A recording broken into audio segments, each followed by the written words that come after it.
ലോട്ടറിയിലെ GST വർധന പിൻവലിക്കണമെന്ന് Keralam. GST പരിഷ്കരണത്തിലൂടെ സംസ്ഥാനങ്ങൾക്കുണ്ടാകുന്ന വരുമാന നഷ്ടം നികത്തണമെന്ന് ധനമന്ത്രി KN ബാലഗോപാൽ ആവശ്യപ്പെട്ടു. നിരക്ക് കുറയുന്നതോടെ കമ്പനികൾ ഉൽപ്പന്നങ്ങൾക്ക് വില കുറയ്ക്കുന്നുണ്ടോ എന്ന് കേന്ദ്രം പരിശോധിക്കണമെന്നും ധനമന്ത്രി ആവശ്യപ്പെട്ടു.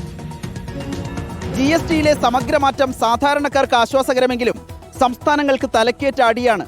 വരുമാന നഷ്ടം നികത്താൻ നഷ്ടപരിഹാര സംവിധാനം വേണം.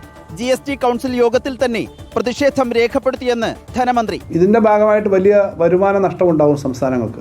ആ വരുമാന നഷ്ടം ഒഴിവാക്കാൻ വേണ്ടിയിട്ടുള്ള സംവിധാനങ്ങൾ എന്തെങ്കിലും കാണണം. മാറ്റമനുസരിച്ച് ലോട്ടറി നികുതി 28% നിന്ന് 40% ഉയരും. ലോട്ടറിയിലെ നികുതി വർധന പിൻവലിക്കണമെന്ന് കേരളം ആവശ്യപ്പെട്ടു. നികുതി ഇളവിന്റെ പ്രയോജനം പൊതുജനങ്ങൾക്ക് ലഭിക്കണം. കമ്പനികൾ സാധനങ്ങളുടെ വില കൂട്ടുന്നത് കേന്ദ്രം നിയന്ത്രിക്കണമെന്നും KN ബാലഗോപാൽ. 12%-ന്റെയും 28%-ന്റെയും നികുതി സ്ലാബുകൾ പൂർണ്ണമായി ഒഴിവാക്കാനാണ് ഇന്നലെ ചേർന്ന GST കൗൺസിൽ യോഗം തീരുമാനിച്ചത്.